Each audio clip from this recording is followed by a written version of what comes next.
సిలువను గూర్చిన వార్త నశించున్న వారికి వెరితనము, కానీ రక్షింపబడుచున్న మనకు దేవుని శక్తి అయి ఉన్నది అన్నాడు.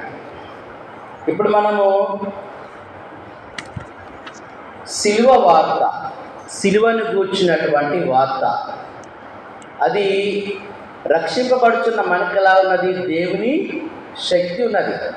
నశించిపోతున్న వాటికి వాళ్ళకు వెర్రితనంగా ఉంది. ఏంటి వీళ్ళందరూ ఇక్కడ కూర్చున్నారు, ఏం పని లేదా, చక్కగా పని చేసుకోవచ్చు కదా, వ్యాపారం చేసుకోవచ్చు కదా, లేకపోతే పొలం పని చేసుకోవచ్చు కదా, డబ్బు సంపాదించుకోవచ్చు కదా అని వాళ్ళు ఆలోచిస్తూ ఉంటారు.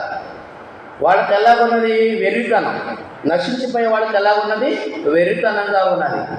కానీ రక్షింపబడుతున్న మనకు ఎలాగున్నది? దేవుని శక్తి అయి ఉన్నది. దేవుని స్తోత్రం చెప్పండి అందరూ కూడా. హల్లెలూయా. చూడండి, మనము యేసు ప్రభుతో పాటు ఎంతమంది దొంగలు సిలివేశారు? ఇద్దరిని సిలివేశారు. మనం చూస్తూ ఉంటాం. ఎడవైపున ఒకరిని, కుడివైపున ఒకరిని సిలివేశారు. అయితే మొదటి వాడేమన్నాడు? నీవు దేవుని కుమారుడు కదా, నువ్వు చాలా అద్భుతాలు చేసావు కదా, నిన్ను నువ్వు రక్షించుకొని మమ్మల్ని కూడా రక్షించవచ్చు కదా అని యేసయ్య ఏం చేస్తున్నాడు? దూషిస్తున్నాడు. మొదటి దొంగ వాడు ఏ విషయంలో ఉన్నాడు? నశించిపోయే జాబితాలో ఉన్నాడు. ఏ జాబితా ఉన్నాడు? నశించిపోయే జాబితా. కానీ రెండవ దొంగ ఏమంటున్నాడు? మనం చేశాం కాబట్టి పాపానికి తగిన ప్రతిఫలం మనము పొందుకుంటున్నాం. మనం తప్పు చేశాం, దానికి ప్రతిఫలంగా శిక్ష అనుభవిస్తున్నాం. ఈయనేం పాపం చేశాడు? ఈయన పరిశుద్ధుడు, ఈయన నీతిమంతుడు. కుంటి వాళ్ళకి కాళ్ళు ఇచ్చాడు, గుడ్డి వాళ్ళకి కన్నులు ఇచ్చినాడు, చనిపోయిన వారు లేపాడు. ఇన్ని అద్భుత కార్యాలు చేసినటువంటి యేసయ్యలో ఏ పాపము లేదు. ఆయన మన కోసమే ఆయన శిలువలో చనిపోతున్నాడని రెండవ దొంగ గ్రహించాడు. కాబట్టి రెండవ దొంగ ఏ జాబితాలో ఉన్నాడు? రక్షించబడే జాబితాలో ఉన్నాడు. ఏ జాబితా ఉన్నాడు? రక్షించబడే జాబితాలో ఉన్నాడు. ఇక్కడ రెండు రకాల మనుషులు: రక్షించిపోయే జాబితా, రక్షించబడే జాబితా. కాబట్టి మనం రక్షించబడేటువంటి జాబితాలో మనం ఉన్నప్పుడు మనము ఏం చేయాలి? మనలో సిలువై పట్టు చూసినప్పుడు లోతైన పశ్చాత్తాపం కలగాలి.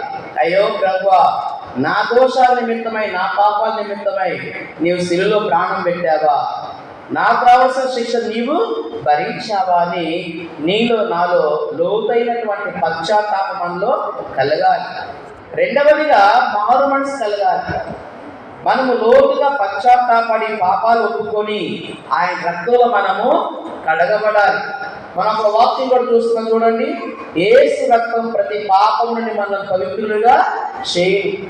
మన పాపాలు మనం ఒప్పుకున్నప్పుడు, మన దోషాలు మనం ఒప్పుకొని విడిచిపెట్టినప్పుడు ఆయన పరిశుద్ధుడు, నీతిమంతుడు కాబట్టి, ఆయన నమ్మదగిన దేవుడు కాబట్టి మన ప్రతి దోష పాపాల నుంచి ఆయన క్షమించి ఆయన రక్తంలో కడిగి శుద్ధీకరించి ఆయన కుమారులుగా, ఆయన కుమార్తెలుగా మనల్ని చేసుకుంటాడు. నమ్మిన వాళ్ళకి దేవుడు స్తోత్రం చెప్పండి. హల్లెలూయా. నమ్మినట్లయితే దేవుడు కార్యము చేస్తాడు. కుడివైపు దొంగ అలాగే ఉన్నాడు. ఎంతగానో తగ్గించుకున్నాడు కుడివైపు దొంగ. కానీ ఎడమవైపు దొంగ ఏం చేస్తున్నాడు? దేవుడు దూషిస్తున్నాడు. నువ్వు నిజంగా దేవుని కుమారుడు అయితే నిన్ను నువ్వు రక్షించుకోవచ్చు కదా అన్నాడు. చూడండి, నశించిపోయే వాళ్ళకి అలాగే ఉంటుంది. కానీ రక్షించబడుతున్న మనకి దేవుని శక్తి. యేసయ్య ఏమన్నాడు? ఎవడైనా వెంబడింపగోరినట్లయితే తన్ను తాను ఉపేక్షించుకొని దినదినము తన సిలువెందుకు నన్ను వెంబడించాలన్నాడు. కాబట్టి పరలోకానికి వెళ్ళాలంటే మరి అంత ఈజీ ఏమీ కాదు. ప్రభు ఏమన్నాడు? నేను పరిశుద్ధుడు కాబట్టి మీరు కూడా పరిశుద్ధులై ఉండమన్నాడు. రెండవ దొంగ ఎంతగా ఆయన పరలోకాన్ని సంపాదించుకోగలిగాడు. మనం కూడా అలాగ తగ్గించుకున్నప్పుడు, మరి మన దోష పాపాలకు ఒప్పుకొని మరి ఆయన రక్తంలో కడగబడినప్పుడు, ఆయన బిడ్డలుగా మనం అంగీకరించబడినప్పుడు అలాగా దేవుడు తన వాగ్దానాన్ని నెరవేరుస్తాడు. కాబట్టి ఇక్కడ మనము ప్రభువుని సిలువను మోయటం అంటే మనల్ని మనం ఉపేక్షించుకోవాలి. ప్రతిదినము ఆయన సిలువను మనము మోయాలి. ఆయన నీ కోసం ప్రాణం పెట్టాడు కదా. కల్వరి సిలువను నీ కోసం, నా కోసం, మనందరి కోసం ప్రాణం పెట్టాడు. మరి ఆయన మన రక్షకుడిగా దేవుడిగా అంగీకరించినప్పుడు, ఆయన బిడ్డలుగా మనం ఉన్నప్పుడు మరి ఆయన పని మనం చేయాలి కదా. కాబట్టి మనం ఎంతమందిని ప్రభు దగ్గర తీసుకొస్తున్నాము? సిలువను మోయటం అంటే నిందలు భరించాలి. మరి ఎంతోమంది మిషనరీ భక్తులు మనం చూస్తున్నాం. సాధు సుందర్ సింగ్, ఎంతమంది భక్తులు యేసయ్య కొరకు ప్రాణాలు కూడా త్యాగం చేశారు. ఇద్దరు యువకులు ఏం చేశారంటే వాళ్ళు పరలోకానికి వెళ్తా ఉన్నారు. ఎలా వెళ్తున్నారు? యేసయ్య ఏమన్నాడు? నన్ను వెంబడించేవాడు తన సిలువనెత్తుకొని నన్ను వెంబడించమన్నాడు కదా. వాళ్ళిద్దరు కూడా సిలువలు మోస్తున్నారు.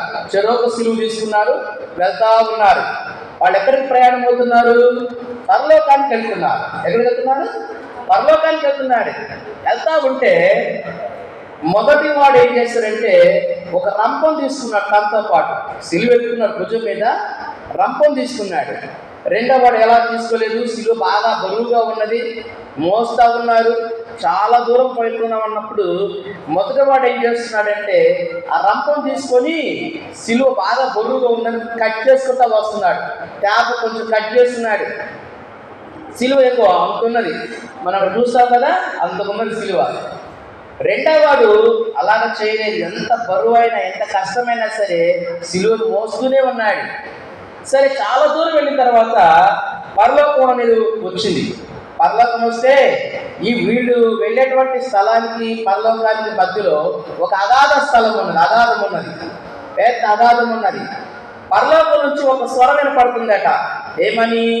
మీరు మీ యొద్ద ఉన్న సిలువను ఆ యొక్క అగాధం పైన వేయండి, అప్పుడు మీరు ఆ సిలువ మీదకు నడుచుకుంటూ పరలోకానికి రండి అని చెప్పేసి పరలోకం నుండి ఒక స్వరం వినపడతా ఉన్నది. ఇప్పుడు మొదటి వాడు ఏం చేశాడు? రంపం తీసుకొని ఈజీగా ఉండడానికి ఏం చేసేదాన్ని కట్ చేసుకుంటూ వచ్చాడు కదా. కాబట్టి వాడు సిలువ సరిపోలేదు, చాలా చిన్నగా ఉన్నది. అయితే రెండో వాడు సిలువ కరెక్ట్గా అగాధం మీద వేస్తే పరలోకం నెచ్చిన ఆ దరి వరకు సరిపోయినది. ఈజీగా వాడు ఆ సిలువ మీదకు నడుచుకుంటూ పరలోకానికి వెళ్ళాడు. రెండో వాడు ఏమైపోయాడు? ఆ ప్రయత్నించి వెంటనే అగాధంలో కూలిపోయాడు. చూడండి. కాబట్టి మనము యేసయ్యని వెంబడించే బిడ్డలమైన మనము ఎలా ఉండాలంటే మనము ఆయన సిలువైపు మనం చూడాలి. సిలువైపు చూసినప్పుడు నీలో పశ్చాత్తాపం కలుగుతున్నది. సిలువైపు చూసినప్పుడు నీవు ఎలాగుంటావు? తగ్గించుకుంటావు. రెండో దొంగ వాళ్ళే. సిలువైపు మనం చూసినప్పుడు కన్నీటితో మనం మొరపెడతాము. విరిగి నలిగిన హృదయం మనలో కలుగుతున్నది, మారు మనసు కలుగుతున్నది. సిలువైపు మనం చూసినప్పుడు ఆయన ఎంతగా నన్ను ప్రేమించాడు. చూడండి, ప్రభు వాక్యం ఏమైనా సెలవిస్తుంది? తల్లైనా తండ్రైనా మరచునేమో కానీ నేను నిన్ను మరువను.